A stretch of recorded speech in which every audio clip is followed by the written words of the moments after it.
Hi అందరికీ. ఈరోజు కొళ్ళిత్తు సాదం అనే ఒక కొత్త ఐటెం తోటి మీ ముందుకు వచ్చాను. మనం పెసరపప్పుతోటి ఈ కుక్కర్ అంతా పైన అలా ఉందని అనుకోవద్దు. లోపల వేసిన ఐటము చింది అట్లా అయ్యింది. అదేదో బ్యాడ్గా అనుకోవద్దు. ఈ లోపల ఏం వేసానంటే నేను ఉలవలేసి ఉలవలతోటి అన్నం తయారు చేశాను అనమాట. అదేంటంటే ఇప్పుడు మనం పెసరపప్పు వేసి మనం ఇది చేసుకుంటాం కదా, పొంగల్ చేసుకుంటాం పెసరపప్పుతోటి.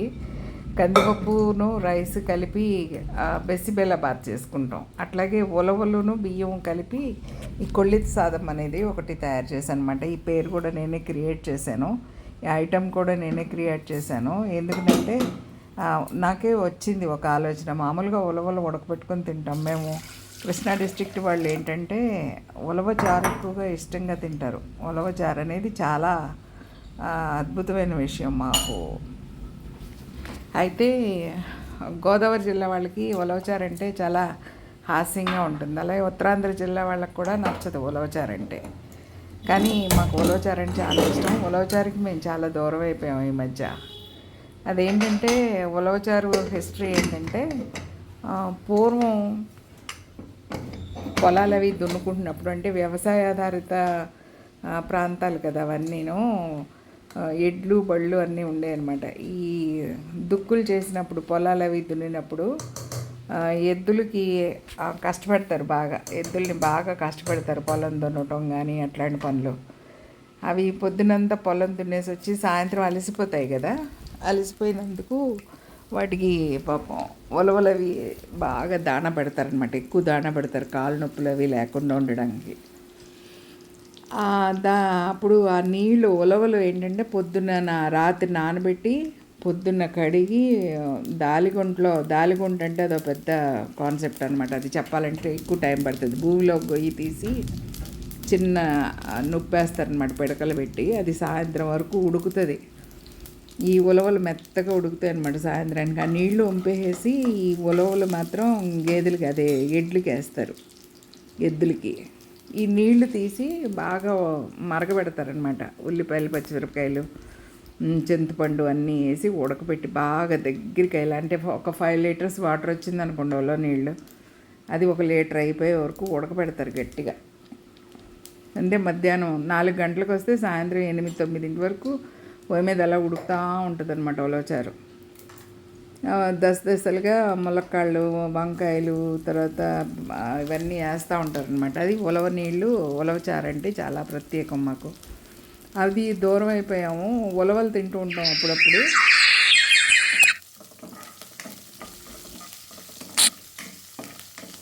ఉలవలు తింటూ ఉంటాం అప్పుడప్పుడు, కానీ ఆ సాటిస్ఫాక్షన్ లేదు. ఉలవచారు కూడా బయట ఏదో దొరుకుతుంది కానీ అంత సాటిస్ఫాక్షన్గా ఉండదన్నమాట. అందుకని నాకు ఆలోచన వచ్చింది, పెసరపప్పుతో పొంగల్ చేసుకుంటాము, కందిపప్పుతో బాత్ చేసుకుంటాము, ఉలవలతోటి మనం ఎందుకు ఇది చేసుకోకూడదు అని ఆలోచన వచ్చి పొద్దున్న లేవగానే ఉలవలు నానబెట్టి కుక్కర్లో వేసి ఉడకబెట్టాను.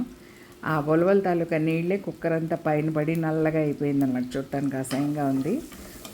తర్వాత ఆ నీళ్లతోటే, ఉలవలు ఉడికిన నీళ్లతోటి బియ్యమును ఇంకొద్దిగా ఉలవలు అందులో వేసేసి ఉడకబెట్టేసాను అనమాట. కొద్దిగా ఉలవలు కొంచెం బియ్యం కలిపి ఉడికిన దాన్ని ఇప్పుడు తాలింపు వేస్తున్నాను అనమాట. చూడండి తాలింపులు. నెయ్యి కూడా వేసాను ఇందులో. మనం ఉలవచారులో ఏమేమి వేస్తామో అవన్నీ తాలింపులో వేసాను. కాకపోతే ఏంటంటే ప్రొసీజర్ వేరే, అది వేరే ప్రొసీజర్, ఇది వేరే ప్రొసీజరు. పూర్తిగా ఉలవచారు అన్నంలా ఉంటుందని చెప్పను, కానీ ఇంచుమించుగా ఉంటుంది అనమాట. కొద్దిగా ఉలవచారు బిర్యానీ అని కూడా చేస్తున్నారు కదా, కానీ బిర్యానీ సామాన్లు, మసాలా సామాన్లు ఉలవచారులు వేస్తే ఏం బాగుంటాయి అన్న ఆలోచన. నేను ఒకసారి కూడా తినలేదు ఆ ఉలవచారు బిర్యానీ. కానీ ఇది మాత్రం బాగుంటుంది కాదు, చాలా బాగుంది. నేను తిన్నాను, ఎక్సలెంట్గా ఉందన్నమాట. పూర్తిగా ఉలవచారు అన్నం తిన్నట్లేదు, కానీ కొంచెం బెటర్. ఇక్కడ ఉత్తరాంధ్ర జిల్లాల్లో ఏం చేస్తారంటే ఉలవ కట్టు అని చేస్తుంటారు. అంటే ఉలవలు పిండిలాగా ఆడించేసి దాన్ని ఉలవ కట్టు అని చేస్తారనమాట. కానీ అది కొంచెం చిక్కగా ముద్దగా ఉంటుందన్నమాట. నాకు అంత నచ్చలేదు అసలు. ఒక్కసారి ఎప్పుడో టేస్ట్ చేశాను, అది అస్సలు నాకు నచ్చలేదు. ఇది ఇంచుమించుగా కొంచెం దగ్గరగా ఆ ఉలవలు ఉడుకుతున్నప్పుడు ఆ వాసన వస్తుందండి, గుమాయింపు. నిజంగా ఎంత మంచి వాసన వస్తుంది, అంత మంచి వాసన వస్తుంది. ఇది నేను వండుతున్నప్పుడు కూడా చాలా మంచి స్మెల్ అనమాట. ఇల్లంతా ఉలవలు ఉడుకుతున్న వాసన, అద్భుతమైన వాసన అనమాట. నేను చెప్పడానికి అలవి కాదు, అది నిజంగా ఆస్వాదించాల్సిందే. చాలా బాగుంటుందండి. ఒకసారి అందరు ట్రై చేయండి. ఉలవలు ఉడకపెట్టేసి మళ్ళీ ఆ నీళ్ళల్లోనే, అంటే వడగట్టిన నీళ్ళల్లో మళ్ళీ బియ్యం వేసి కొంచెం ఉలవలేసి మళ్ళీ ఉడకబెట్టేసిన తర్వాత దాన్ని తాలింపు వేస్తున్నాను. ఇలా తాలింపు వేసాను, ఉల్లిపాయలు అన్నీ వేసి తాలింపు వేసాను. ఉల్లిపాయలు, పచ్చిమిరపకాయలు అన్నీ వేసి తాలింపులో కూడా ఇంగు వేసాను, వెల్లుల్లిపాయలు వేసాను, అన్నీ వేసాను అనమాట. కరివేపాకు వేసాను, నెయ్యి వేసాను, వేసి కొంచెం చింతపండు పులుసు పిసికి పోసాను. అయితే నేను అన్నంలో చింతపండు పులుసు పోసాను. అలా కాకుండా తాలింపులో వేస్తుంటే బాగుండేదేమో అన్న ఒక ఆలోచన వచ్చింది. ఈసారి చేస్తే మాత్రం అట్లానే చేస్తా. ఉల్లిపాయలు, పచ్చిమిరపకాయలు వేగుతున్నప్పుడే చింతపండు రసం అందులో వేసేసి అందులో ఈ అన్నం వేసేసి ఉంటే ఇంకొంచెం బాగుండేదేమో అనిపించింది. ఇప్పుడు ఇలా చేసినా కూడా బాగానే ఉంది, కానీ నాకు అలా అనిపించింది అనమాట. అన్నంలో చింతపండు రసం ఉడికే బదులుగా ఇలా చేసుంటే చాలా బాగుండేదేమో. ఒక చిన్న మార్పు చేసుకుంటే ఈసారి నుంచి అలా చేద్దామని అనుకున్నాను. అది కూడా చూద్దాం ఒకసారి ఎలా ఉంటుందో. ఇది మాత్రం ప్రయత్నం అండి, కొత్త ప్రయత్నం. నిజంగా ఒకసారి ట్రై చేయండి. నేనైతే ట్రై చేశాను, చాలా బాగుంది. కానీ ఇది కొత్త రకం పదార్థం కదా, ఇది మళ్ళీ నేను తినగలనో లేదో నాకు డౌట్ వచ్చి మళ్ళీ పక్కన పొటాటోస్ కొద్దిగా ఫ్రై చేసుకున్నాను. ఎందుకంటే కొంచెం నోటికి హితంగా ఉండాలి కదా తినేటప్పుడు. ఒక ఆమ్లెట్ కూడా వేసుకుంటే బాగుండు అనిపించింది, కానీ ఇంక ఇదంతా చేసేసరికి కొంచెం టైం పట్టింది. 10 మినిట్స్ పట్టింది. 10 మినిట్స్ ఏంటి, చాలా ఎక్కువ టైం పట్టింది. వీడియో కట్ చేసి చేస్తే 10 మినిట్స్ వచ్చిందనమాట. అలసిపోయినట్టు అనిపించింది, చాలాసేపు పోయి దగ్గర నుంచున్నట్లు అనిపించింది. ఈ పొటాటో ఫ్రై అంటే నాకు చాలా నచ్చుతుంది. మామూలుగా చిప్స్ ఫ్రైస్ ఎలాగ ఉంటాయో అలా అనిపిస్తుంది అనమాట పొటాటో ఫ్రై. ఉట్టిగా ఇంకా ఉల్లిపాయలు, పచ్చిమిరపకాయలు ఏం లేకుండా ఉడికి తాలింపులో నూనెలో వేపుకోవడమే. వడియాలు, అప్పడాలు లాగా అనిపిస్తుంది అనమాట, కొంచెం నంచుకోవడానికి. ఇది నిజంగా ఈరోజు నాకు చాలా సరదాగా అనిపించింది, ఒక కొత్త రకం వంట కనిపెట్టినట్టు. ఇంతకుముందు అలాగే నేను కుక్కరీ క్లాసెస్ చేస్తున్నప్పుడు ఆనపకాయతో హల్వా చేద్దామని అనిపించింది. ఎప్పుడో ఒకసారి ఎక్కడో పెళ్ళిలో తిన్నాను అనమాట ఆనపకాయ హల్వా. స్టూడెంట్స్ అక్కడ కాకినాడలో అనుకుంటా, స్టూడెంట్స్ ఆనపకాయ హల్వా చేస్తాను అంటే వద్దండి, ఆనపకాయ ఎవరు పెద్దగా లైక్ చేయరు అని అన్నారు. ఈ ఆనపకాయ హల్వా అని చెప్పాను కాబట్టి అలా అన్నారు అని చెప్పి ఈసారి క్లాసులు అక్కడ క్యాన్సిల్ చేశాను. తర్వాత సామర్లకోటలో ఒకసారి క్లాస్ అయింది. సామర్లకోటలో క్లాస్ అయినప్పుడు వాళ్ళకి చెప్పాను కద్దూకా హల్వా అని చెప్పాను. వెరైటీ, ఓకే కద్దూకా హల్వా, ఓకే అండి అలాగేనండి అన్నారు. నేను తీసుకెళ్ళింది ఆనపకాయే.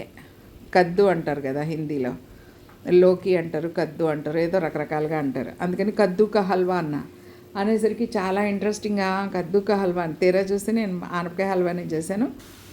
బాగానే, అంటే వద్దు అని అనలేదు, బాగానే తిని అబ్బా చాలా బాగుందండి అన్నారు.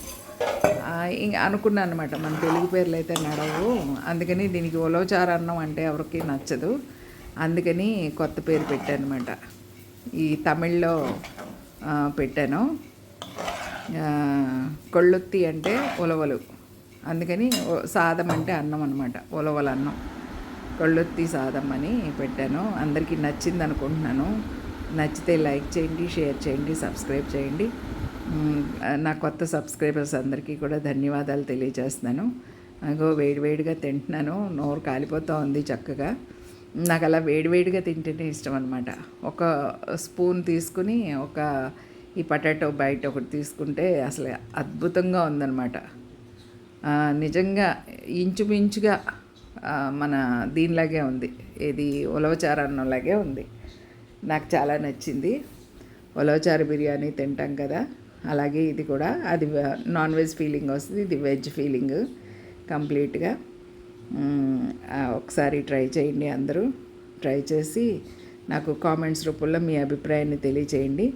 నాకు చాలా కొత్త కొత్త వంటలు ఇలాంటివి కనబడుతూ ఉంటాయి అన్నమాట. నాకు నచ్చుతుంది. థ్యాంక్ యూ వెరీ మచ్ అండి.